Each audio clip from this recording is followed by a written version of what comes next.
You've heard of billionaires who've maintained their wealth for centuries, right? But do you know how they do it? It's not by making outrageous amounts of money. It's about how they keep it all without ever losing it. In this video, I'm going to reveal the 5 vaults of wealth that these billionaires use to protect their fortunes from any economic storm. These strategies are so powerful that if you apply them today, they could completely change the way you think about money and wealth. And here's the shocker: you don't need to be rich to get started. Watch until the end to discover how you can create your own financial fortress. Right now, get ready to uncover secrets that will blow your mind. 1. The outermost wall of the fortress. When I started reevaluating how I protect my wealth, I realized something crucial. Every fortress, no matter how solid, needs an outer wall. And for the truly wealthy, that first line of defense is their portfolio of stocks and bonds. Sounds familiar, right? Everyone's heard of stocks and bonds. Many of us have even dabbled in the financial markets. But here's the difference. Most people invest to get rich. The wealthy invest to preserve what they already have. I used to think investing was a game of chance, a place where profit was the ultimate prize. But then I studied how the wealthy operate. They don't jump from stock to stock. They don't panic when the market shifts.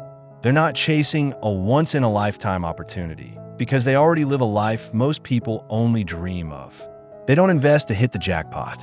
They invest to protect what they've built. In their world, stocks and bonds aren't just tools for making money. They're protective barriers, a shield against financial turbulence. So I started learning how they do it. The first thing that shocked me? Most of these assets aren't held in their personal names. The wealthy don't own stocks the way you and I do.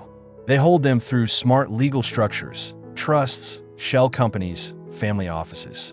These vehicles don't just secure ownership.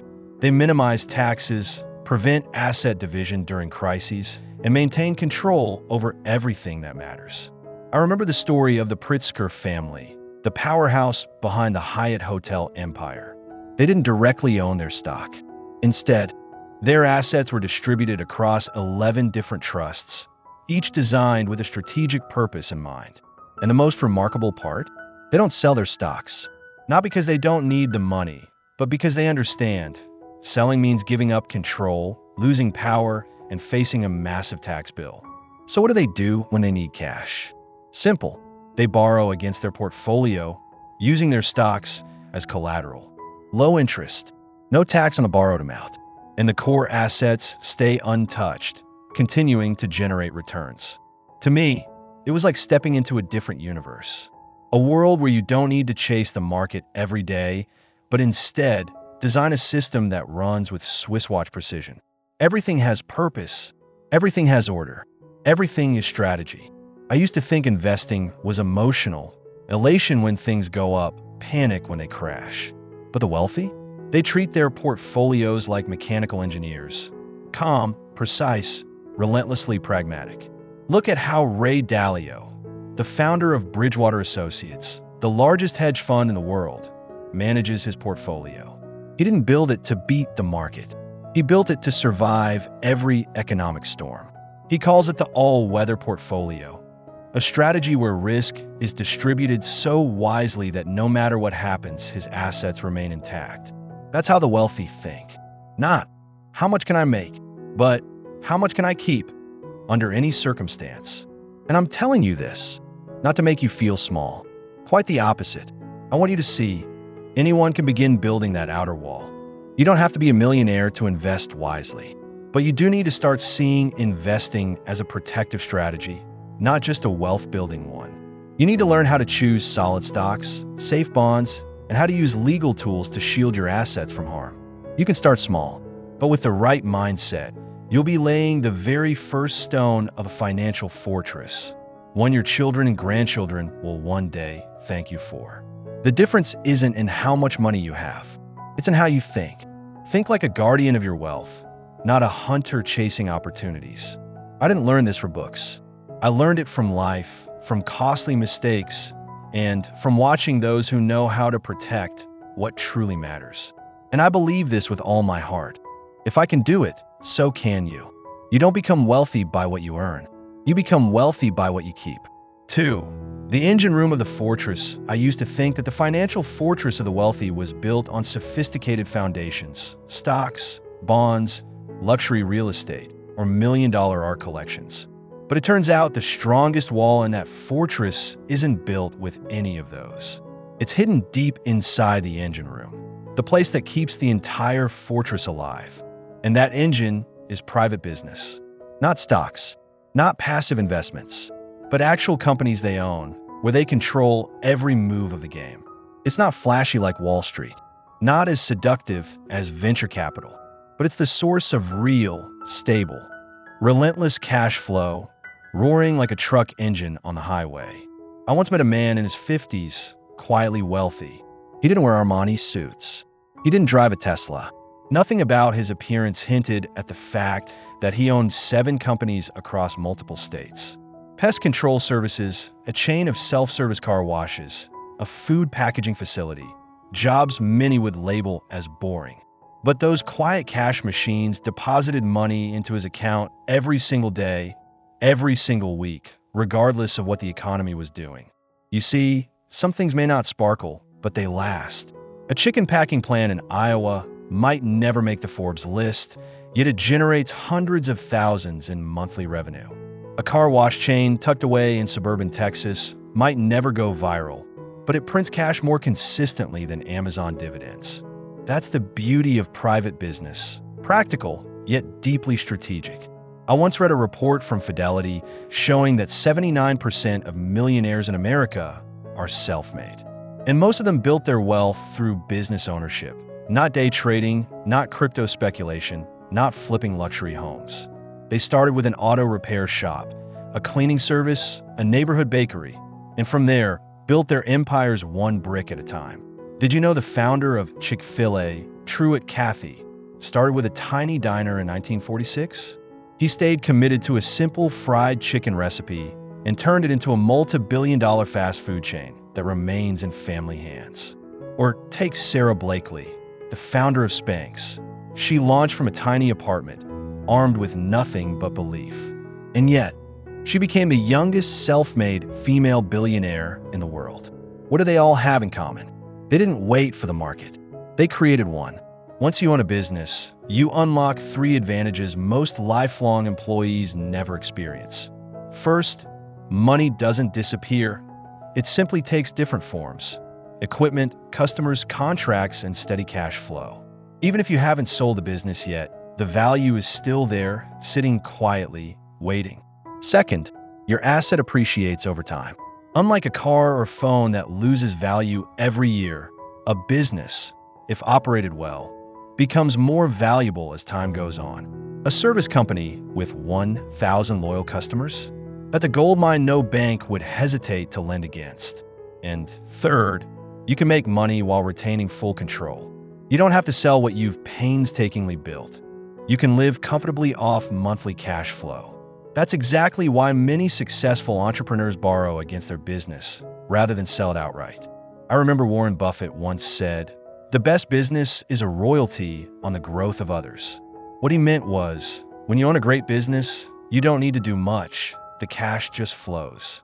That's the power of ownership. So if you're ready to build the engine room of your own financial fortress, this is the time to begin. 3. The hidden treasure in art. I used to believe that real wealth existed only in bank accounts, on land titles, or locked in stock market portfolios. But that was before I stumbled upon a different world. A world where value doesn't flash across digital tickers or rise and fall with every breaking headline. A world where the truly wealthy preserve their fortunes, in silence, with elegance. I call it the hidden treasure in art. At first, I couldn't understand why someone would spend tens of millions of dollars on a painting, a vintage bottle of wine, or a flawless diamond. I assumed it was about status, about flexing their wealth. But the truth is entirely different. To them, art isn't just a luxury pastime. It's a refined form of wealth preservation, one that lives entirely outside the traditional financial system.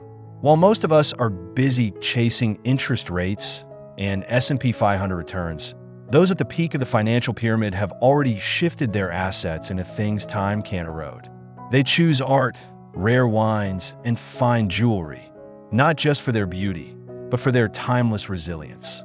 Think back to the 2008 financial crisis. The housing market collapsed, stocks plunged, but Francis Bacon's triptych still sold for over $86 million. And the buyers? Investors who understood a simple truth. When the world panics, art holds its ground and often appreciates in value. There's something most people don't realize, something crucial. These assets come with a kind of hidden liquidity. I used to wonder, how can you sell a painting as quickly as a stock? But here's the thing, the wealthy rarely need to sell. They use art to secure loans.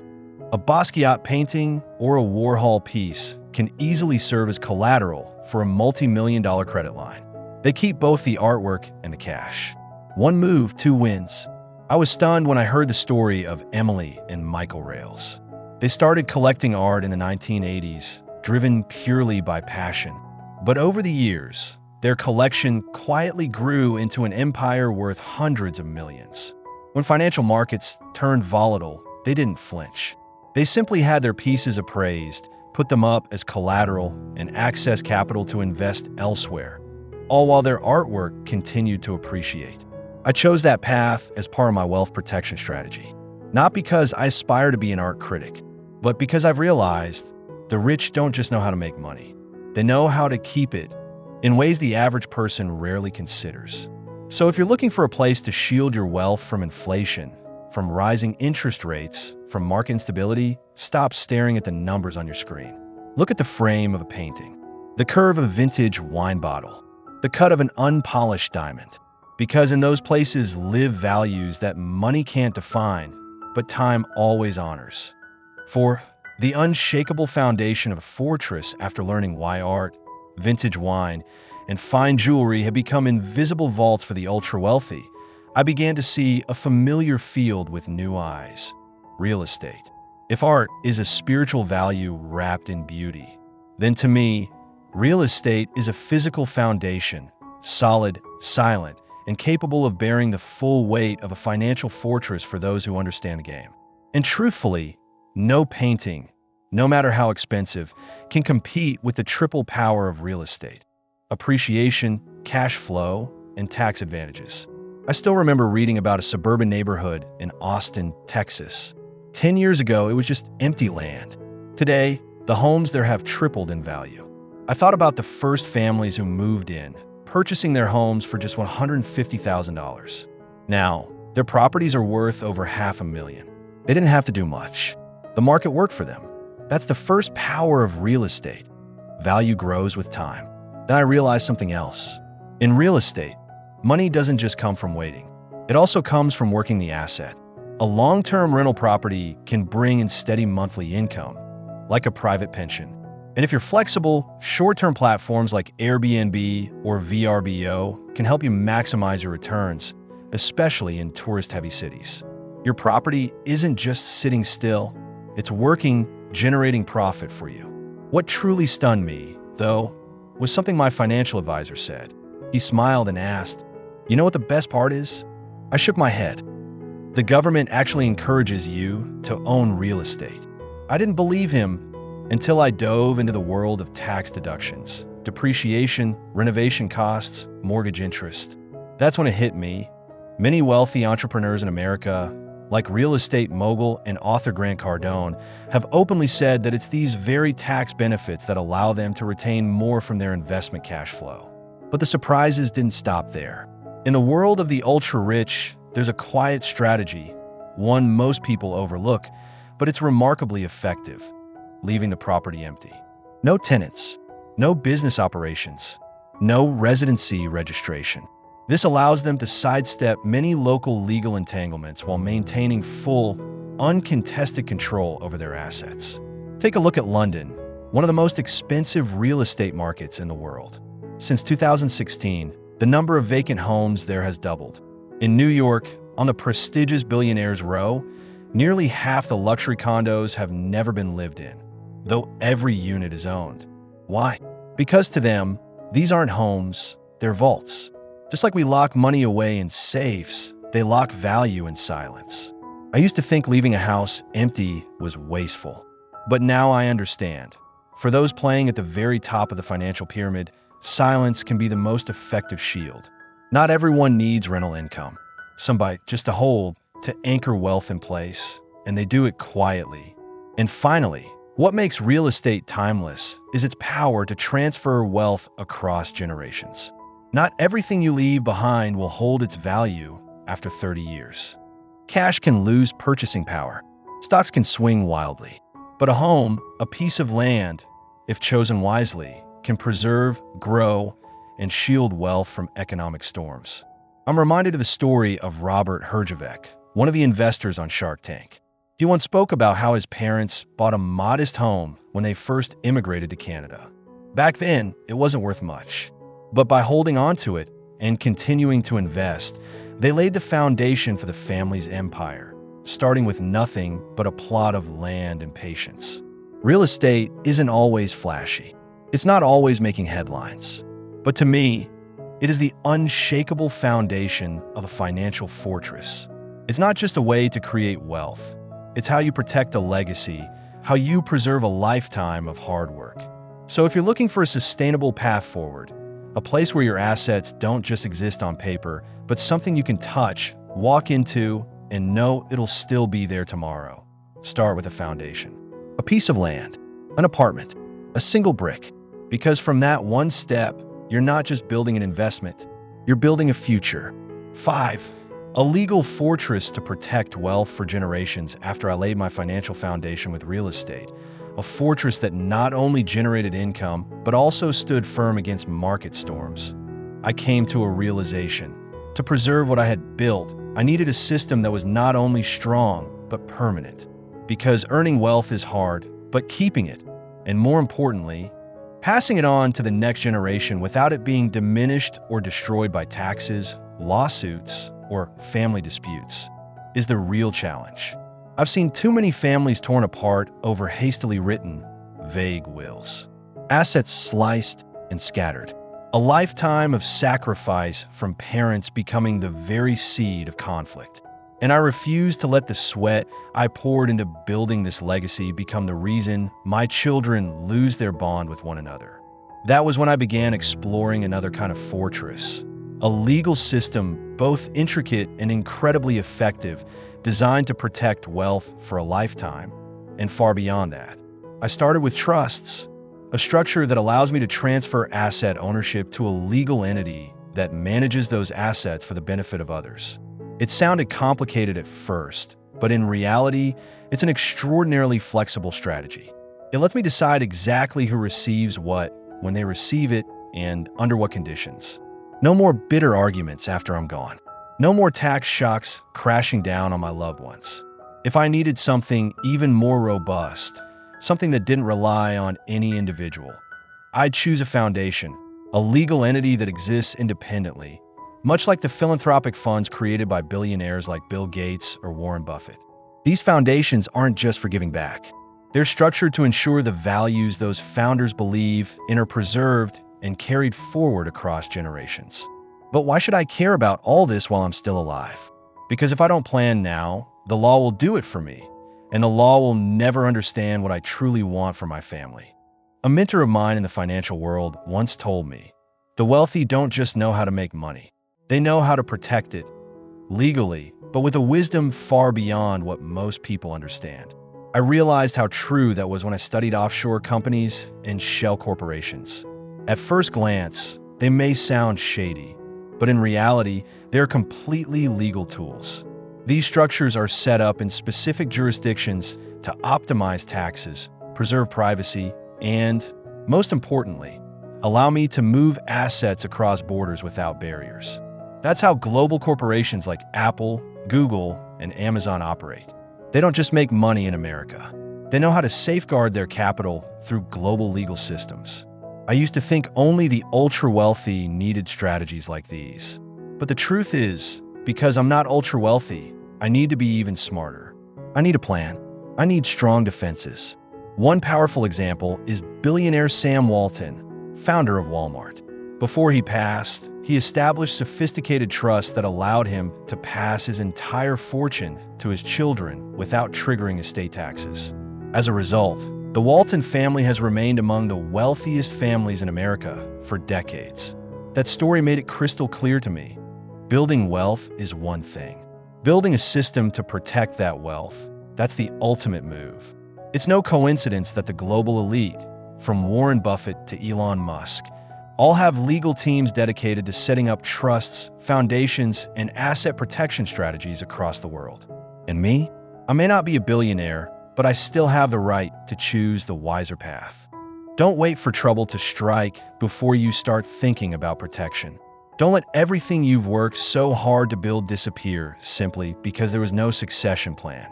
If today you can sit down, reflect, learn, and begin putting the right legal structures in place, then tomorrow, your wealth won't just be money, it will be a legacy.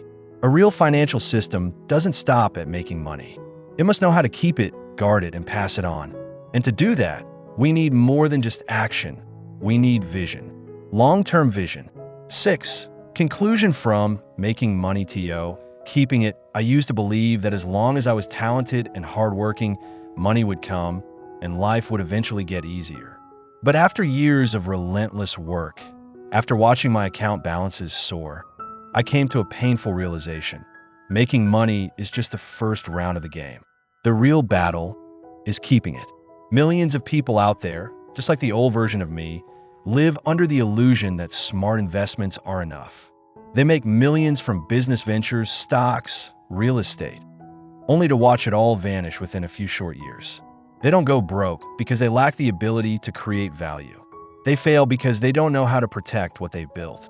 I'm reminded of something Warren Buffett once said, a man admired not only for his investment genius, but for his ability to avoid losing money. Rule number 1, never lose money. Rule number 2, never forget rule number 1.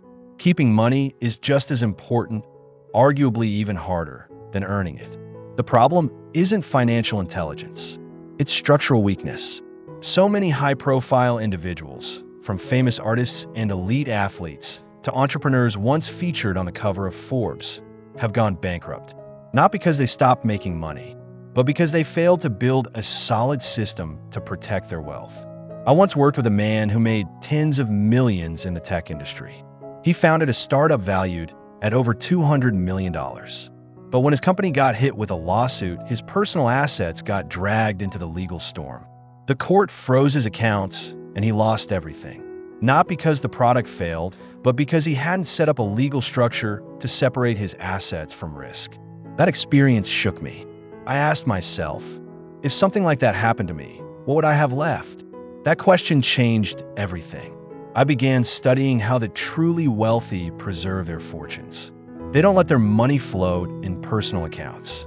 They don't rely on a single income stream. They build structures, like fortified levees, to keep their cash flow safe when the floods come. I started learning about tools like trusts, foundations, and life insurance. Concepts that often seem exclusive to the ultra-wealthy, but in truth are foundational for anyone who wants lasting financial security. I read about Ray Dalio, the founder of Bridgewater Associates, the largest hedge fund in the world, and how he structured his personal assets through multiple legal layers to retain control and safeguard his wealth. Or Oprah Winfrey, an American media icon, who masterfully combines foundations with legal tools to both support charitable causes and maintain financial sovereignty. It's no coincidence that these individuals have remained pillars of influence for decades, regardless of market volatility. What I've come to realize is this: wealth isn't just about the number. It's about the structure that keeps that number from disappearing. It's about taking intentional control over how your assets are managed, placing them in the right vehicles at the right time in the right way. Because if you don't build a structure, the world will present you with situations that force you to pay for not having one. And here's the final message I want to share. If you're truly serious about your future, not just building wealth, but preserving it for the next generation, don't wait until it's too late. Start today. Look at everything you currently own, whether it's a modest paycheck, an early investment, or a retirement plan. And ask yourself, have I placed this inside the right structure? You don't need to be a millionaire to begin, but you do need the mindset of someone building a fortress, because the world out there is not kind to unprotected assets. Never underestimate the power of one well-timed decision. My own journey began with a single question: how do I avoid starting over every time life throws a storm at me? And I hope your journey will begin with that same question, starting today. If there's one thing I want you to take away from this video, it's this: keeping money is not about numbers. It's about mindset, vision, and above all, choice. You don't have to become a millionaire to live rich. You just need to know how to protect what you already have, build a solid foundation, so that money is no longer a burden, but a tool for freedom. Thank you for spending your time with me today. Your presence here isn't just another view. It's a connection, a moment of shared understanding between those of us searching for something deeper in life. If you have a story, a lesson, or even a struggle you're wrestling with, drop in the comments. Who knows, the next video might be made just for you. We're not just here to inspire. We're here to walk this path together. And if you found value in this video, don't forget to hit like, share it with someone who might need it, subscribe to the channel, and turn on notifications so you never miss the next message. This isn't the end. This is just the beginning. See you in the next video, where we'll continue to go deeper, live more truthfully, and grow every single day.